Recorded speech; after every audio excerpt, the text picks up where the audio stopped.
Leo nimeona niwalete clip hii ya askofu huyu wa Katoliki ambaye ameongea kwa habari ya kudai haki kwa wale watu ambao wamepiga kelele juu ya dhuluma na uonevu kwenye nchi hii, wakafungwa au wakakamatwa. Sasa hapa anadai kwamba waachiwe, hata wale ambao watapiga kelele baada ya hapo wasikamatwe. Sasa wale ambao mmekuwa mkicomment kwamba tuhubiri injili, tuache tuseme watu, tusiongee mambo ya siasa, tusiongee watawala. Sasa sikiza clip hii alafu nije nikusomee na baadhi ya maandiko hapa, nikufafanulie tena kwa nini tuongee, kwa nini mtu wa Mungu anatakiwa anapoyaona makosa kwenye jamii, hasa kwa viongozi au katika jamii, uongozi au serikali kwa ujumla, kwamba asikae kimya, afafanue, aongee, akemee, apinge mambo kama hayo. Sikiliza hiyo hapo. Amen.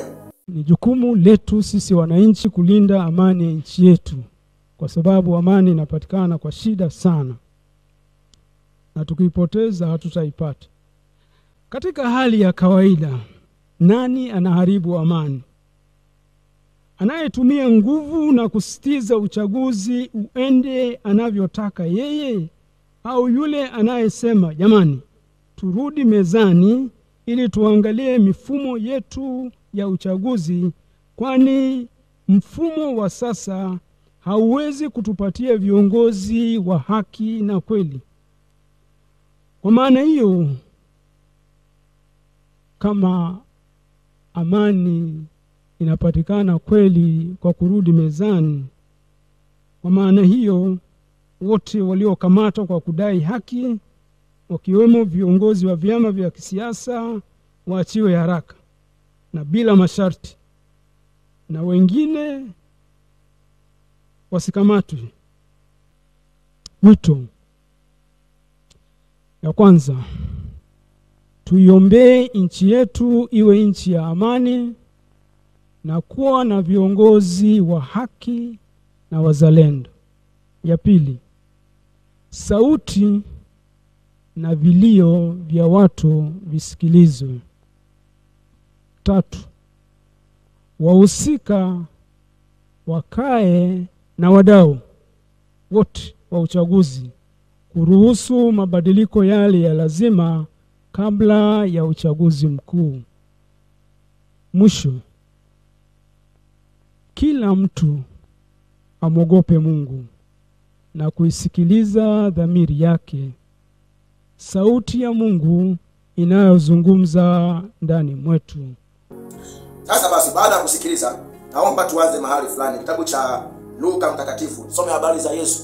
Yesu tunayemwamini, ambaye leo watu mnasema kwamba hubiri injili, hubiri injili, usiseme mamlaka, usiseme watawala. Lakini kuna kinachoongea hivyo kwamba hubiri injili, kuna kama ni kidada kimejilemba kama jini, kimebaka uwanja mdomoni, rangi nyekundu kana kama kinakula damu za watu, kama ni kijana limenyoa denge, lihuni, lizinzi, ila linasema hubiri injili. Injili gani ambayo imekuacha malaya muhuni hivyo? Injili gani ambayo haijatoa tabia yako mbaya, haijaondoa uovu kwenye mwili wako? Na nakuta wakati mwingine ni Waislamu wanasema hubiri injili. Sasa Muislamu wewe unaijua injili wewe Muislamu wewe. Hebu acheni mizaa. Na kama mnachekesha madamu Afrika kwa Afrika, unachekesha kwa kweli. Kwa kweli mzungu ametupiga na kitu kizito sana. Yaani kwa habari ya dini, kwa habari ya siasa ametafsiri ya kishetani. Kiasi kwamba leo watu wamekuwa ni makatili kwa sababu huyo anaumizwa, mimi sio wa dini yangu, kwa sababu huyo alikifanya sana, alikuwa anakemea watawala, hata mkute amekamata anajua mwenyewe. Yaani tumeingiziwa matabaka na roho mbaya kiasi kwamba mtu anauawa, anaumizwa pale. Tumekuwa tuko radhi kusimama na mtu huyo kwa sababu ya dini zetu, kwa sababu eti kwamba yeye ni mwanasiasa. Ni ujinga. Twende kazi. Luka 13 mstari wa 31 mpaka 32. Anasema kwamba saa ile ile Mafarisayo kadha wa kadha walimwendea wakamwambia, toka hapa uende mahali pengine, kwa sababu Herode anataka kukuua. Sasa hizi ni habari za Yesu alikuwa akihubiri, akihamasisha watu kutenda mema, akikemea maovu kwenye jamii na kuponya watu, kuwasaidia watu walioonewa. Sasa Herode alipoona vile, si aliingiwa wivu, akatuma watu akamwambia na toke hapa aenda kahubiri kule. Kama ilivyo leo nakuta mtu akihubiri habari za haki, akikemea ubaya kwenye serikali juu kule, basi anatumiwa polisi kukamatwa. Kwa mfano kama hapa mtoto Mbarikiwa Helbert leo ni siku ya 7 amekamatwa, yuko kizuizini kwa sababu ya ya kukemea mabaya tu kwenye jamii, ya kuwatetea watu wanaoonewa. Alimtetea Tundu Lissu, alikemea kwa habari ya mziki wa Singeli kwamba uwe ndo mziki wa taifa. Kwa sababu ya hayo ndo leo ni siku ya 7 yupo gerezani. Sikia aliwachibuje sasa. Akwambia, nendeni mkamwambie yule mbweha, tazama leo na kesho natoa pepo na kuponya wagonjwa, siku ya 3 na kamilika. Mstari wangapi hapa? Wa 18. Hizi ni habari za Yohana Mbatizaji. Naye pia alimkemea mfalme Herode, na baada ya kumkemea ni alifungwa gerezani akauawa.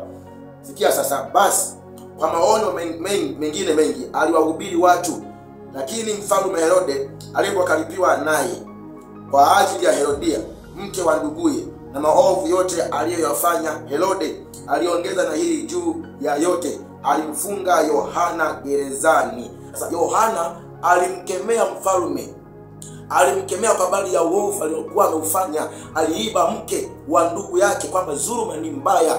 Wewe ni mfalme, ni kiongozi wa nchi, inawezekanaje unafanya mambo ya kipumbavu ya kijinga kama haya? Vipi kuhusiana na jamii ya watu wa chini wanaokuzunguka? Hapo wewe ndiye kichwa, ndiye kiongozi ambaye wanakuiga kwa kila kitu. Kwa alipoona ule ubaya, aliamua kukemea, aliamua kuongea. Kazi ya mhubiri wa Injili ilikuwa ni kuongea mahali popote ambapo panafanyika ubaya, bila kujalisha aliyefanya ubaya ni mfalme au la. Danieli sura ya 4 mstari wa ngapi?